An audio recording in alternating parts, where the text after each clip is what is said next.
Vamos, buenas noches a todos. Nuevamente voy a permitirme compartir la siguiente presentación. Vamos a solucionar un problema que viene en nuestro problemario de la materia de líneas.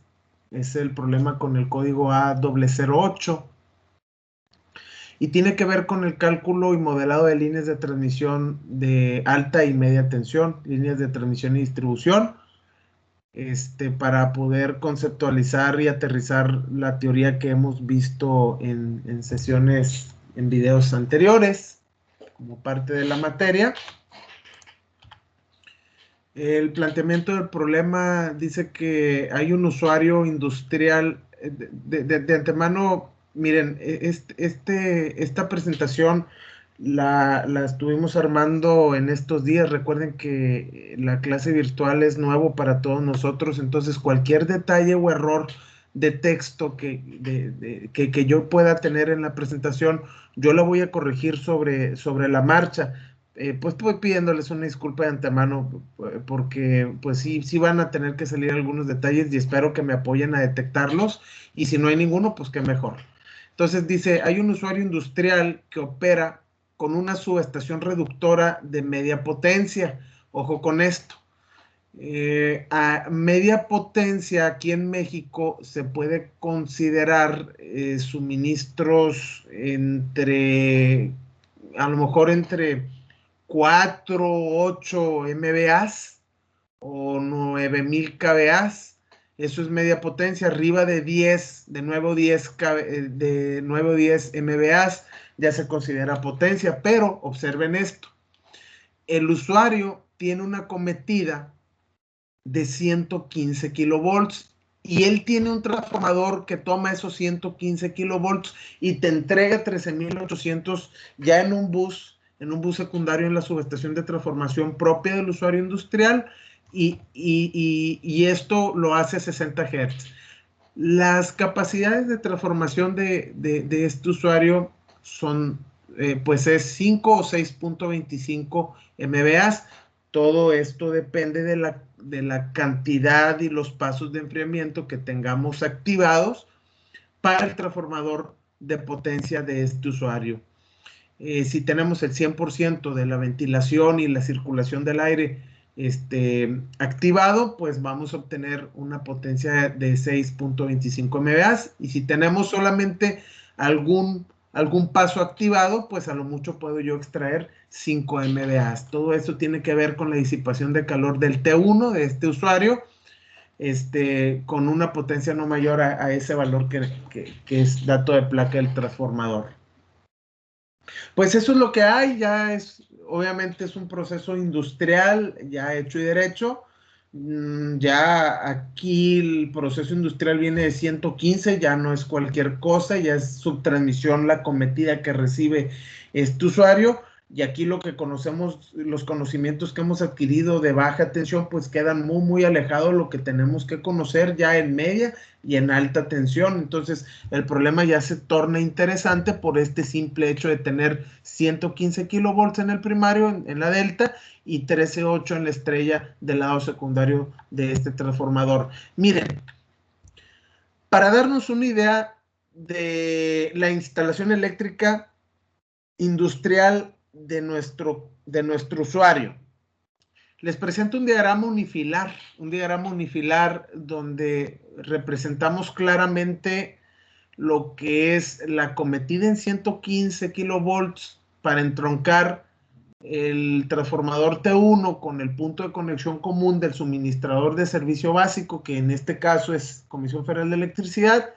CFE tiene un circuito en 13.8 aéreo, en 3 fases, 3 hilos, y en algún punto derivamos hacia el particular para poder interconectarnos a través de la cuchilla de seccionamiento en aire 73229 para poder entroncar las líneas de CFE con la subestación del particular. Entonces quiero que observen cómo existe una frontera operativa donde las responsabilidades se pueden segregar claramente entre el suministrador de servicio básico en subtransmisión o en alta tensión y las responsabilidades operativas del cliente o particular. Es en esta cuchilla 73229 donde comienzan las responsabilidades operativas de la subestación particular. Y es en esta misma cuchilla hacia arriba donde el particular no puede intervenir en la operación de este sistema de potencia.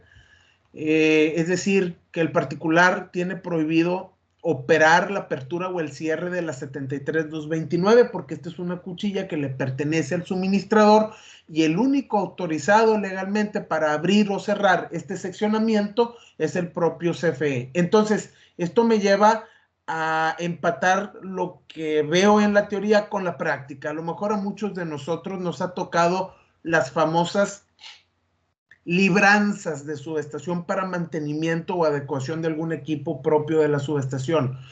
Y nos damos cuenta que en las libranzas hay dos grupos de trabajo. Los grupos de trabajo propios de la CFE en el punto de seccionamiento y el grupo de trabajo, los ingenieros, los técnicos que no tienen nada que ver con CFE, pero que están presentes en la libranza porque pues pertenecen a la empresa industrial. Entonces hay una coordinación operativa entre CFE o el suministrador de alta tensión y el particular. Aquí es donde entramos nosotros, cuando esas empresas nos contratan para, para operar la instalación eléctrica de alta tensión de esas empresas. Entonces nosotros nos vamos a coordinar con los ingenieros y los técnicos de CFE para en conjunto poder coordinarnos y poder operar estos equipos de alta tensión y generar la libranza y o el regreso y la energización de esta instalación.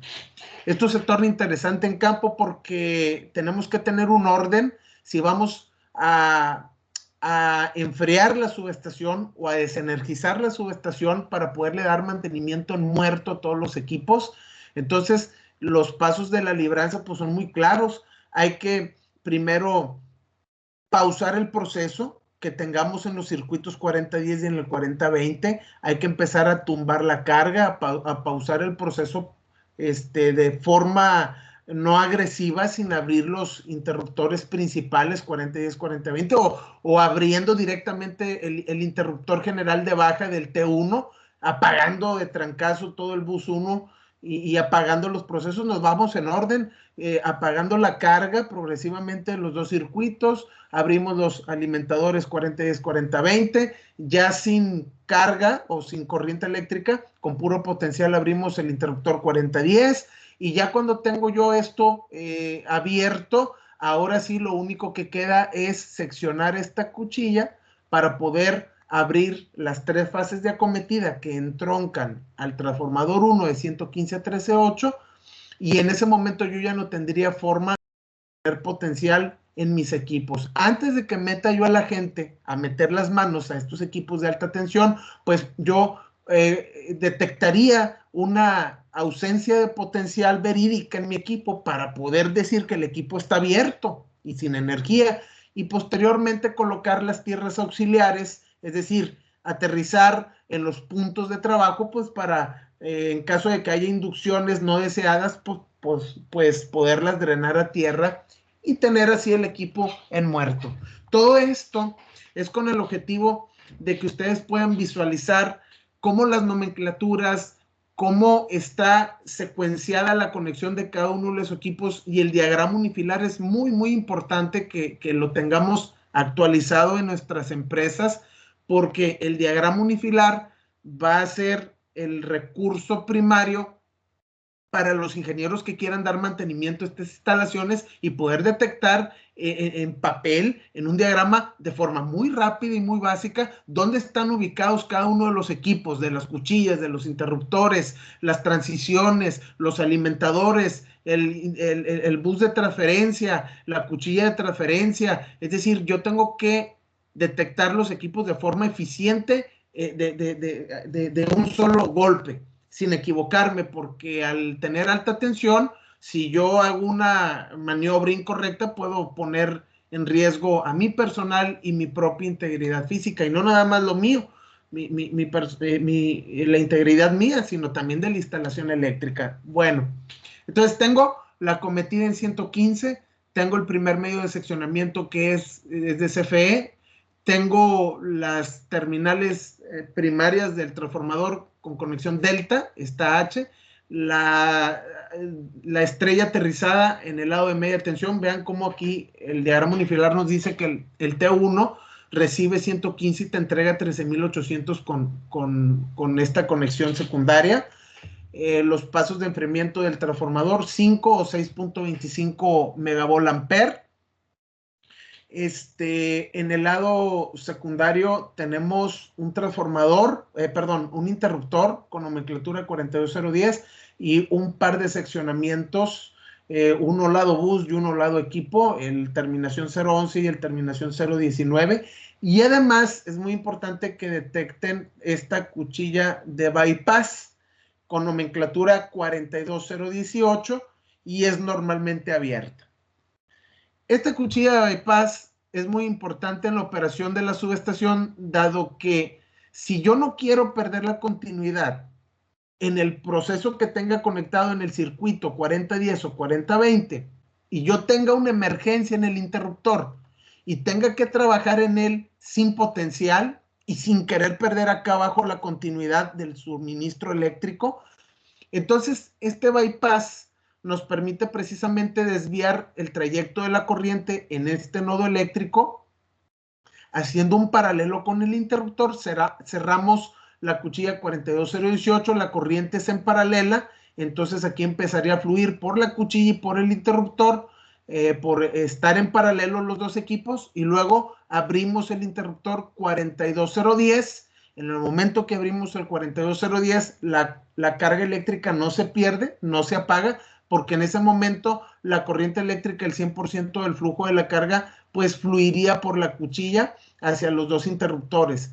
Abriríamos los seccionamientos 42019, abrimos trifásicamente hablando los tres polos, y en ese momento tú ya tienes este interruptor bajo libranza y sin perder el proceso. Si yo no tuviera esta cuchilla de bypass y yo tengo una emergencia en el interruptor, de repente se le empieza a fugar el aceite o el hexafluoruro de azufre, o simplemente hay un flamazo fuerte en el interruptor, pues yo estoy destinado a abrir el interruptor 42010, perdiendo toda la carga que pudiera tener en estos dos alimentadores derivados de esta subestación. Operativamente estoy obligado a perder esa continuidad para poder atender la emergencia. Cuando tengo la cuchilla de bypass, pues tengo esa alternativa para no perder el suministro en estos dos alimentadores. Entonces, cuando llevamos la materia de subestaciones eléctricas, nuestros profes nos explicaban cómo es la operación de cada uno de estos dispositivos, qué función tienen, cuál es la misión para la cual están destinados operativamente hablando en estas subestaciones que afuera existen. De hecho, esto es un diagrama de una subestación que está operando en la actualidad. No es un diagrama de libro, es una subestación verídica. Entonces, pues uno puede llegar a pensar, pues aquí lo estoy viendo teórico, pero espérame, resulta que esta subestación está afuera operando. Entonces, la importancia de que nosotros vayamos sensibilizándonos a entender nomenclaturas, a entender la operación de los equipos, a entender qué alternativas de maniobras yo tengo en estas bahías de transformación de alta, media tensión, para poder dar la mejor alternativa operativa para mi proceso, sin afectar, sin apagar, sin lo que ustedes gusten y manden. Estas nomenclaturas 42019, 42010, no es una nomenclatura que el particular haya asignado a sus equipos, es una nomenclatura tanto en alta tensión como en media tensión, es una nomenclatura que ustedes deben de saber que está normalizada a nivel nacional. Aquí en México hay un protocolo de asignación de nomenclatura de equipos eléctricos de media y alta tensión, que esto es formalizado a nivel nacional, ¿sí? Estas nomenclaturas se tienen que seguir para cualquier subestación. Entonces cualquier técnico que se dedique a la alta tensión, cuando escucha un 42010, pues él sabe que es el interruptor general de media tensión del lado secundario de un transformador con el puro nombre. Cuando él escucha 42018, 52018, la terminación 018, según el manual de asignación de nomenclaturas de equipo eléctrico, pues indica que es una cuchilla de bypass en media tensión. Y así. Entonces, siguiendo con la explicación del diagrama unifilar, pues detecten esas nomenclaturas, detecten el equipo, vean cómo el transformador, el lado secundario del transformador, entrega la energía eléctrica, entrega los 5 o los 6.25 MVA a este bus principal de 13.8. Aquí lo entrega.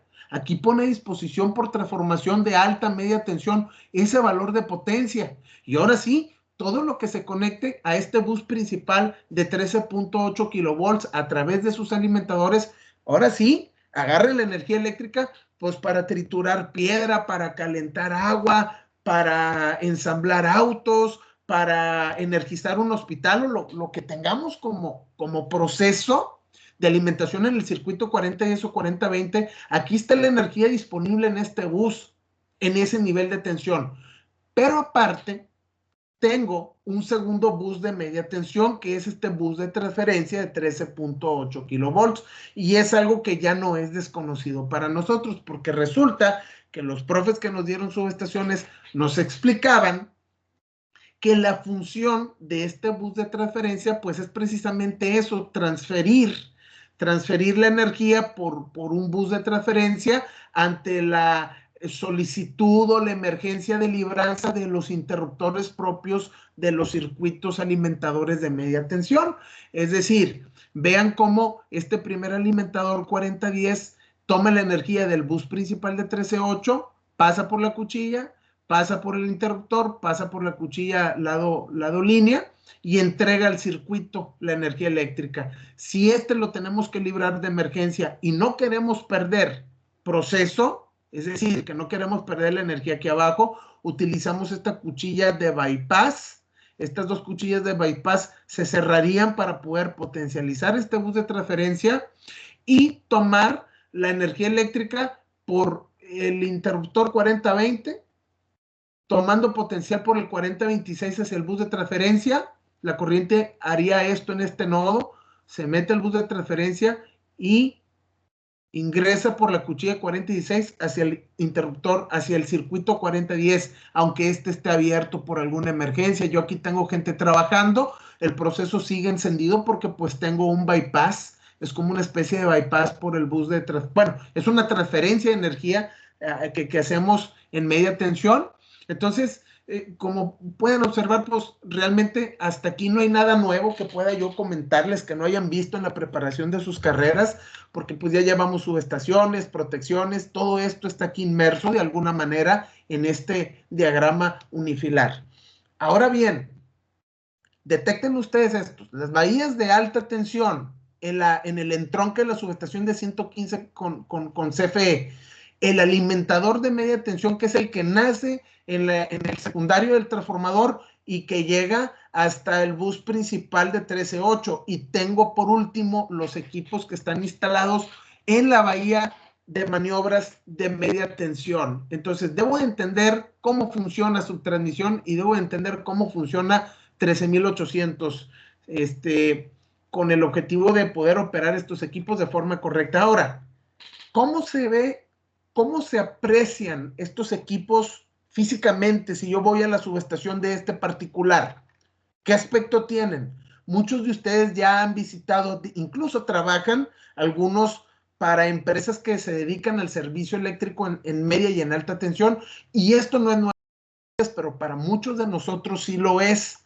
Entonces, muy importante, por ejemplo, ¿qué aspecto tiene este seccionador que aquí en diagrama unifilar parece ser que no tiene chiste alguno y se ve muy simple? ¿Qué aspecto tiene en campo este seccionamiento 73229? ¿Qué aspecto tiene una cuchilla de 115 kilovolts? Pues este es el aspecto que tiene una cuchilla de seccionamiento en aire instalada sobre un poste troncocónico en una línea de 115. Entonces, ¿qué les puedo platicar? pues que cuando CFE llega al punto de conexión y va a librar la subestación, pues el abrir o cerrar esta cuchilla 73229 implica mandar a un liniero de línea viva con su protección adecuada, su equipo de protección adecuada, sus guantes, su casco, sus botas dieléctricas, etcétera, y mandar a operar, que le dé vuelta a este maneral mecánicamente, que le dé media vuelta para que ese giro se convierta en potencia mecánica y que por los engranes, las cremalleras, por este mecanismo de transmisión que tiene a nivel hombre hacia la cuchilla, pues que arriba esto se puede interpretar como un seccionamiento de apertura o cierre en esta cuchilla en B, ¿sí? Y deben de observar cómo viene la alimentación de la línea hacia el transformador. Entonces tengo lado fuente, lado carga. Aquí está, el lado fuente llega por esta línea trifásica y este sería mi lado carga hacia el particular. Y este es el seccionamiento que está aquí representado en este diagrama unifilar. Por eso es bien importante, les digo, oigan, pues sí hay que entender la parte teórica, pero cuando te vas a campo te encuentras, ya lo de papel no se parece nada a la vida real, pero realmente no es muy complicado porque entendiendo las bases teóricas, con una vez que vayas a campo lo veas y lo entiendas, pues es muy fácil de ahí en adelante.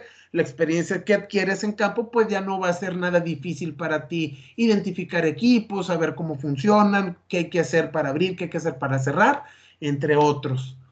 Ok, entonces pues si se fijan, este punto de aquí, en las tres cuchillas, este sería mi punto o mi frontera operativa. De aquí para acá es propiedad de CFE, de aquí para adelante, este cable en adelante es responsabilidad del particular, como bien lo estamos aquí representando en este diagrama unifilar. ¿Qué aspecto tiene el transformador de 115 a 13.8? Ese aspecto. ¿Qué aspecto tiene la bahía de media tensión? Estos dos alimentadores con bus principal, con bus de transferencia, con la cuchilla de bypass o de transferencia, con la cuchilla al lado equipo, con la cuchilla al lado línea, con el bus principal. ¿Qué aspecto tiene todo esto? El interruptor con su bypass. ¿Cómo yo lo vería en campo? Pues este es el aspecto que tendrías, hablando del equipo físicamente, ese es el aspecto físico del interruptor general del lado secundario del transformador. Este es el 42010. Lado transformador, lado carga. Aquí está. Este cuadrito rojo, el 42010, es este, en media tensión. ¿Dónde están las cuchillas 42011, 42019? Aquí están encontradas en esta viga de concreto, en esta trave de concreto. Ahí se instalan las cuchillas del lado equipo, del lado línea. Aquí se instala el bus principal de 13.8, el bus de transferencia. Aquí arriba se encuentran las cuchillas de bypass. Aquí se encuentran los interruptores de los alimentadores que alimentan el proceso en derivación. Aquí está la medición de media tensión para poder medir el voltaje en media tensión. Aquí está el transformador de servicios propios que alimenta la potencia en corriente alterna de toda esta subestación, y este es el aspecto. Entonces imagínate que te digan, oye, ve a abrir la cuchilla 42011 y tú te acercas a esta bahía de media tensión y tú dices, pues ¿a cuál le doy? Entonces no hay mucho problema porque cada equipo aquí en amarillo, no sé si lo vean, cada equipo está debidamente identificado. Entonces, por eso les digo que el diagrama unifilar, el diagrama unifilar de alta tensión de una empresa debe de estar en todo momento actualizado, debidamente identificado, sin errores, porque cuando el ingeniero agarra este papelito y resulta que tiene que hacer maniobras en campo, pues imagínate tú donde el unifilar esté mal y tú abras una cuchilla y por ahí vayan 60 amperes en 13.8, imagínate el arco eléctrico que se va a formar y la exposición al riesgo eléctrico que tu personal va a ser expuesto. Imagínate todo eso, entonces no debe de haber errores ni en media ni en alta tensión. Todo debe ser claro, todo debe ser eficiente, todo debe ser frío para evitar esos contratiempos, ya cuando estén ustedes en campo en tiempo real operando todos estos equipos disponibles simplemente para transformar aquí. Abajo hacen a lo mejor papel o hacen el chocolate para comercializarlo o ensamblan carros, vete a saber qué proceso tengan aquí abajo.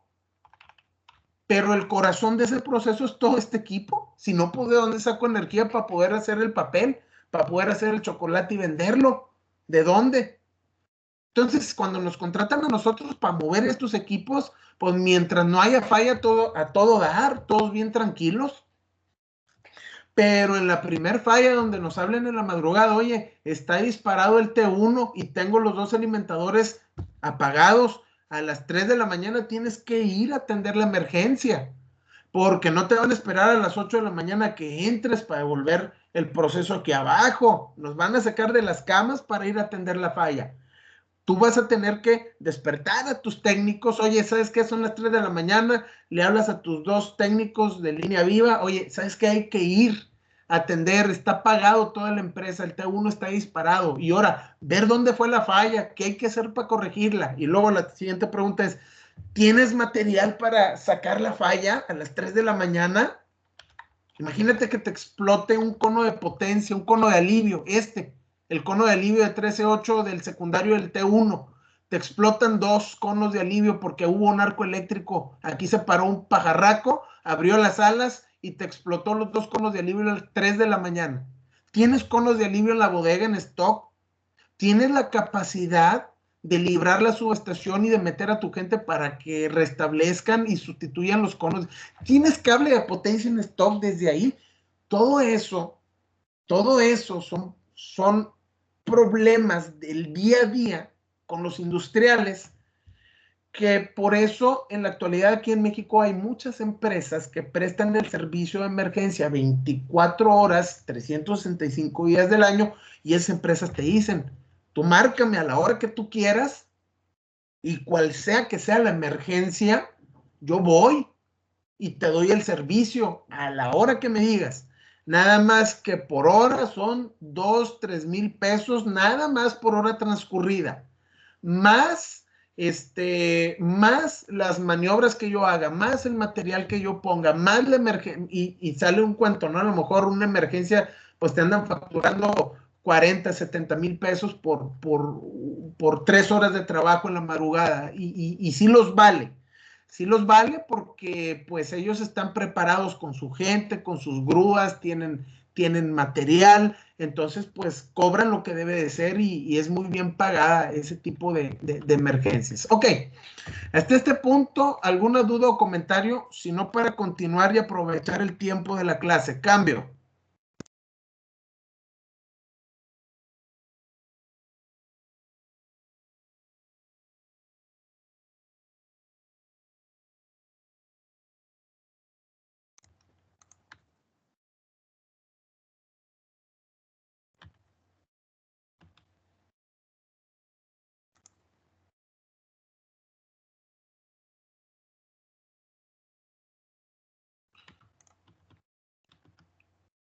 Ok, continuando, vean ustedes que, una disculpa, permítanme un segundo.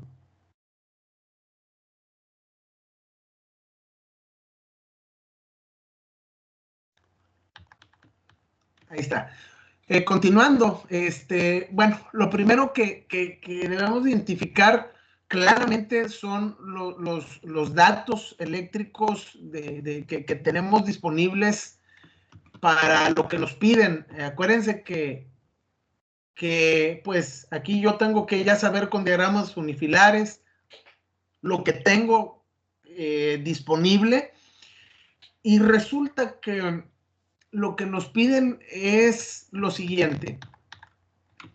Nos dicen, ¿sabes qué? Número 1, para el alimentador 4020, que está conectado aquí en el bus de 13.8, ¿cuánto vale la corriente trifásica de línea en amperes? sobre ese interruptor y que va hacia el circuito 4020 para surtir estos 5000 kVA. Lo primero que se hace es, no importa si es 115, no importa si es 13.8, las ecuaciones son siempre las mismas y esto es lo bonito de la ingeniería, que a lo mejor pensamos que porque es alta o media tensión vamos a tener que aplicar una ecuación acá bien, bien rara y no, resulta que hay que aplicar Ohm, es potencia en kVA entre raíz de 3 por el voltaje de línea a línea a la tensión a la cual opero. Con esta ecuación me permite calcular el amperaje sobre esa línea de media tensión, sobre el 40-20. Entonces, los kVA de carga son 5000 kVA. Aquí pongo un 5000, raíz de 3, porque aquí claramente me dicen que es un transformador con conexión en estrella. Aquí está expresado.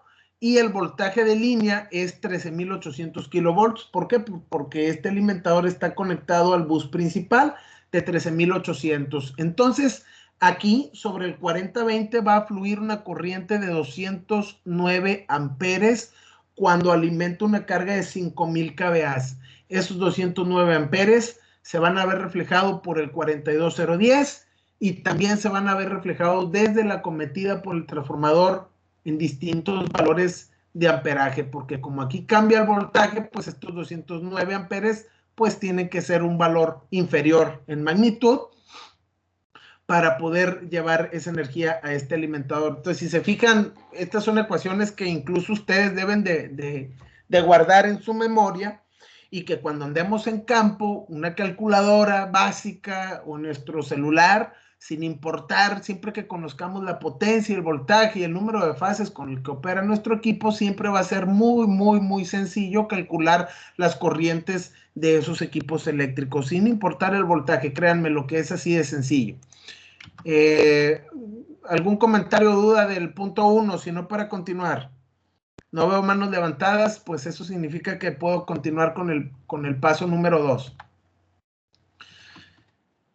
Resulta que, creo que no lo hice, les explicaba que lo que se requiere en esta empresa es que aquí en el 4020 se va a instalar un transformador de 5000 kVA más adelante, es decir, tú derivas el alimentador y va a llegar este alimentador a una subestación nueva de 5000 kVA, de que toma 13.8 y va a sacar 440-227. Entonces hagan de cuenta que lo que se está analizando aquí es ver, pues, si se puede o no instalar esa subestación en este alimentador, pero pues a como vamos, este circuito que está casi en vacío, toma menos de 1 MVA, si se fijan, 1 MVA más 5 MVA, pues andas llegándole al 100% del transformador. Entonces todo apunta a que esta subestación sí pueda con ese incremento de carga, como que ya este es el alimentador grueso del proceso para este usuario de alta tensión. Entonces, lo siguiente que nos preguntamos es, bueno, ¿y qué cable debo de instalar en este alimentador para poder mover esos 209 amperes? Les platico.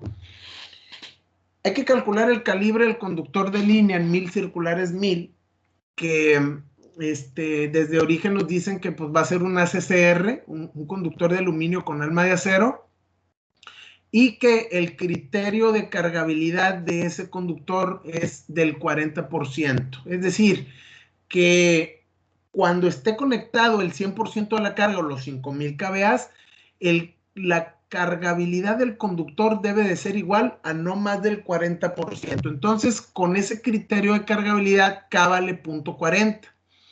El 100% de la carga debe de representar el 40% de la capacidad total del cable. Entonces, con esta ecuación, la corriente de carga es el 40% de la capacidad total del cable. Yo de aquí despejo la capacidad del conductor. Este punto 4 está multiplicando, pues lo paso dividiendo. Esta es la ecuación resultante. Entonces, la corriente requerida en el conductor ACCR es la corriente de carga entre punto 4, que es el criterio de cargabilidad. Eso nos da una corriente de 524 amperes. Es decir, que ocupamos un conductor ACCR con una capacidad térmica no menor a 524 amperes si quiero cumplir con este criterio de cargabilidad de la línea de alta tensión. Conociendo este valor de corriente, 524 amperes, pues el siguiente paso es muy sencillo. Tendríamos que ir a la tabla de ampacidad de conductores ACCR y verificar qué conductor puede soportar 524 amperes. Entrando a la tabla de los conductores de aluminio con alma de acero, entonces encuentro que el Oriol es el conductor ideal para esta aplicación, porque este conductor aguanta 530 amperes para 524 que requiero por este criterio, pues el Oriol es el bueno y cumplo con el criterio de cargabilidad. Es decir, ahí les va. Tengo la tabla de los conductores ACCR, aquí están. Entonces, la corriente de carga son 524. Primero me iría a la tabla de capacidad térmica de los conductores. Este es el amperaje máximo que pueden soportar los distintos calibres de ACCR y pues ubico aquel conductor que soporta 530 amperes. Que yo en lo particular físicamente está el Merlin, el Linet y el Oriol. Yo elegí el número 10, el Oriol. Este conductor es el que me ayudaría para la cuestión de alimentación de ese circuito 4020. Este es el conductor que debo de seleccionar para 530 amperes. De aquí salió la respuesta a ese inciso. Ok, continuando con el diseño. Lo siguiente es, bueno, entonces, ¿cuál es el porcentaje de reserva del conductor? Pues la respuesta es, creo que directa. Si diseñamos para un 40% de cargabilidad, entonces la reserva que yo tengo, pues es esta que está aquí en morado, pues del 60%. Es decir, que yo... Adelante. Adelante con... ¿Alguien habló? Bueno, creo que no. Entonces, aquí lo interesante es detectar que yo tengo en el conductor un 60% de reserva por si llegara a incrementar la carga en la subestación. Entonces, tendríamos que hacer esta álgebra muy fácil, o por pura lógica, pues sacar el punto 6 por inspección. Entonces, lo que les comentaba, este es un diagrama unifilar simplificado de la subestación que mostraba anteriormente y donde se muestra que tengo la subestación de 115 a 13.8, tengo los dos alimentadores y esto es lo que realmente busca el industrial. Sacar un alimentador, tender una línea de media tensión a través del alimentador 4020, la longitud de separación de la nueva nave de producción con la subestación de potencia son 650 metros. Entonces, pues, para una subestación de 5,000 kVA que va a demandar una corriente de 209 amperes, el conductor que yo seleccioné es un Oriol que soporta 530 amperes. La siguiente pregunta de diseño es, oye, ¿y cuál es el TC que yo debo de instalar en mi alimentador de media tensión para poder cablear mediciones, control, etcétera, sin que se sature y que trabaje de forma adecuada? En este punto, la relación de transformación que se seleccionó es de 100, es decir, de 500 a 5, es decir, que por cada 500 amperes que fluyan en el circuito, en el circuito primario de media tensión, en el secundario del TC yo voy a reflejar 5 amperes. 500 amperes entre 5 amperes me da una relación de transformación de 100. Es decir, que yo tengo un factor de reducción de 100 por cada unidad que pase por este conductor. Entonces, si yo tengo una corriente de 530 amperes, una corriente de carga de 209 amperes, 200 entre 100, que es la relación de transformación, me va a dar que en el secundario de este TC o de este transductor, yo voy a tener expresado una corriente de 2.1 amperes. 2.1 amperes son 209 amperes en el primario. Entonces, creo que esta relación de transformación que se seleccionó, pues es bastante buena. Si yo hubiera seleccionado una corriente, por ejemplo, de de 200 amperes a 5, la corriente de carga es mayor a la relación de transformación o a la corriente que soporta el lado primario del TC, y eso haría que el TC se saturara, no midiera y no se desempeñara de forma adecuada cuando existiera la corriente de demanda máxima por este alimentador de media tensión. Entonces, ahí estaría mal seleccionado el TC. Creo que nos quedamos con el criterio de 500 a 5, un RTC de 100. Este punto está debidamente solucionado. Ahora, nos piden calcular la resistencia a la corriente alterna en ohm por kilómetro por fase de ese conductor seleccionado que es el Oriol, cuando la temperatura de diseño para la línea es de 50 grados Celsius. Muy sencillo, aquí no hay que buscarle tanto. Si yo ya tengo el conductor que seleccioné para el tendido de mi alimentador en media tensión y conozco la temperatura en grados centígrados a la cual va a operar mi línea, lo único que tengo que hacer es entrar a tablas. Es decir, en mis tablas de características físicas de los ACCRs, yo tengo una tabla donde ya me dan la resistencia a la corriente alterna para 60 Hz cuando tenemos una operación de temperatura de 50 grados centígrados, y esto se mide en ohm por milla. Entonces, como yo seleccioné de origen el conductor Oriol, entonces resulta que yo tengo una resistencia de 0.2987 ohm por cada milla de conductor, que es el valor que tengo aquí. 0.2987 ohm por cada milla de conductor para el Oriol a 50 grados centígrados. Como estoy trabajando en el sistema internacional de unidades, hago la conversión de millas a kilómetros, entonces este valor se traduce como 0.186 ohm por kilómetro. Continuando con el ejercicio, nos piden ahora calcular la reactancia inductiva de la línea de media tensión que se va a instalar para poder llevarle la energía y el potencial a esta nueva subestación que está separada, 650 metros. Cuando la estructura que se va a implementar es una estructura tipo T de paso, con 3 líneas y sin neutro o hilo de guarda. Este es el aspecto de la cruceta, con el poste de concreto, con los aisladores y los conductores que voy a utilizar para instalar el tendido aéreo en esta trayectoria de 650 metros hasta llegarle a la nueva subestación de 5000 kVA. Con esto, debemos de recordar que el modelado eléctrico de una línea de media tensión, es decir, aquellas líneas que tienen un voltaje de operación entre 1 y 69 kilovolts, nosotros podemos representar y modelar eléctricamente hablando esas líneas de media tensión con el modelo serie de la línea o modelo longitudinal, que consiste en la impedancia serie, que es la resistencia más la reactancia serie, y que su equivalente eléctrico es este de aquí, despreciando efecto capacitivo, efecto shunt. Me quedo con este modelo eléctrico equivalente.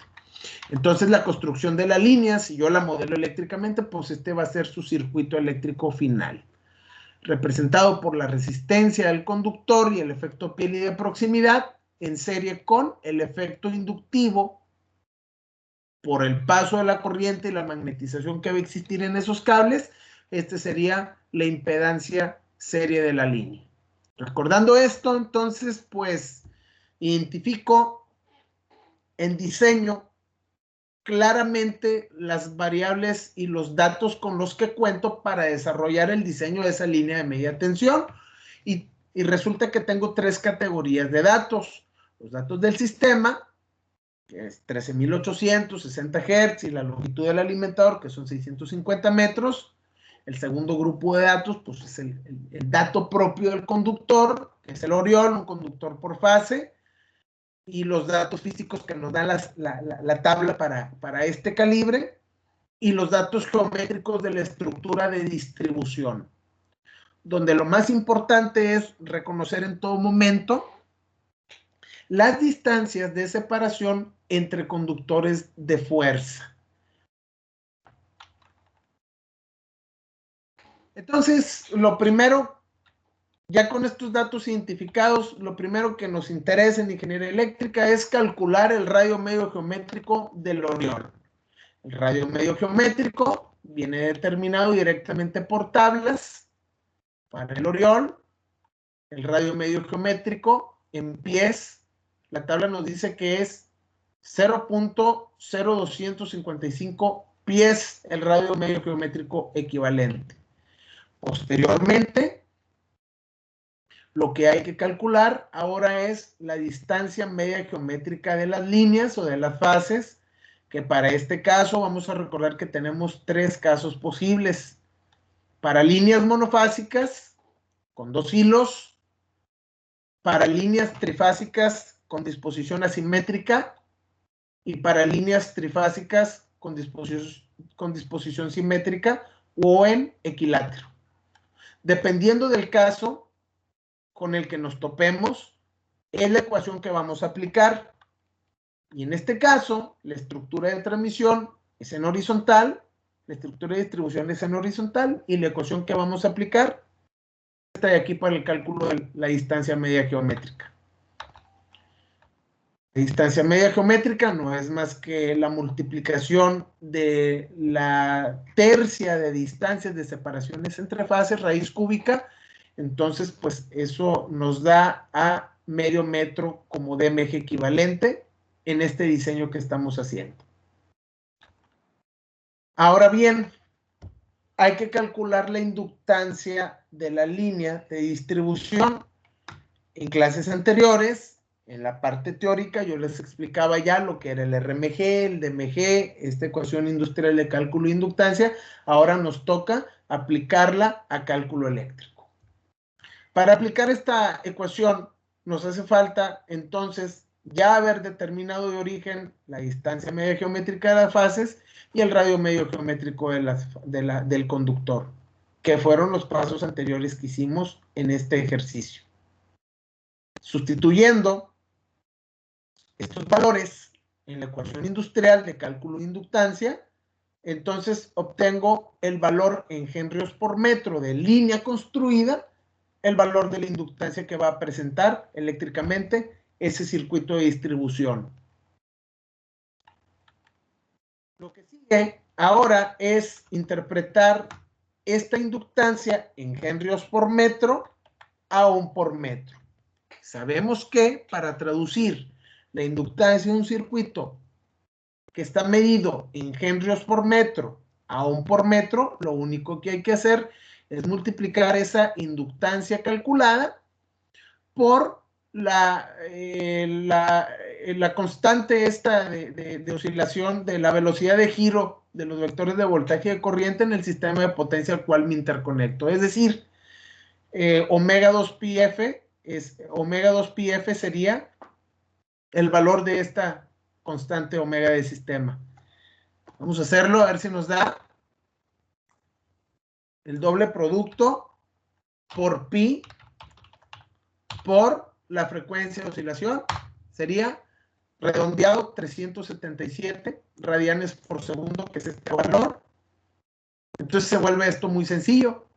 La inductancia calculada por la constante 377 radianes por segundo nos convertiría entonces los henrios por metro a ohm por metro. Y este es el valor calculado. Ahora bien, este valor es una reactancia inductiva en ohm por cada metro de línea de distribución construida. Si tengo 650 metros de línea construida y cada metro me da este ohmiaje, pues si yo quiero calcular la reactancia total de esos 650 metros de línea construida, pues lo único que hay que hacer es multiplicar el valor unitario de la reactancia por la longitud total del circuito. Y esto nos revela la reactancia inductiva total del alimentador en cuestión. Para la resistencia habría que hacer algo parecido. Para conocer la resistencia total de todo el tiro del alimentador en los 650 metros, pues tendría que multiplicar la resistencia que determinamos en pasos anteriores en ohm por kilómetro o en ohm por metro y multiplicarlo por el total de metros de línea construida. Eso nos lleva a este valor, 0.12 ohm en estos 650 metros de línea construida. Con todo esto que hemos hecho, nos damos cuenta que el cálculo de líneas de distribución en media tensión es sumamente sencillo. Tan sencillo que las ecuaciones son directas. Los datos de los conductores ya están a disposición de los ingenieros. Y la teoría, pues ya la llevamos en la escuela. Entonces, creo que lo único que queda es interpretar los resultados. Observen qué es lo que he hecho en toda esta solución del problema o ejercicio que estamos haciendo.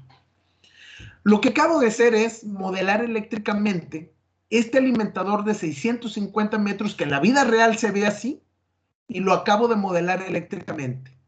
Con esto yo ya sé que 650 metros de conductor Oriol a 13.800 para 250 amperes, yo voy a tener una impedancia equivalente por fase de estos valores.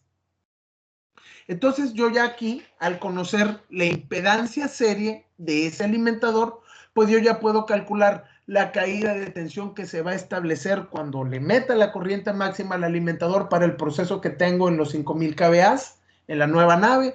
Puedo calcular regulación de voltaje, puedo calcular pérdidas por efecto Joule en los conductores de fase, puedo calcular consumo de potencia reactiva en las líneas de distribución, puedo calcular un montón de equipo eléctrico que puede llegar a interesarme como capacitores para equilibrar este efecto reactivo en la línea de distribución, para mejorar el factor de potencia, entre otros. Entonces, pues como pueden observar, el voltaje en el nodo de recepción, si yo ya sé cuánto vale la caída y la regulación de tensión, pues yo debo de cuidar que aquí no haya una regulación de tensión pues distinta al 95% del voltaje de envío que tengo acá, porque si yo aquí entrego un 90% del voltaje de envío, pues ya estaría operando con una tensión pues no permitida y eso pues sería una condición pues agresiva para los equipos que se conectaran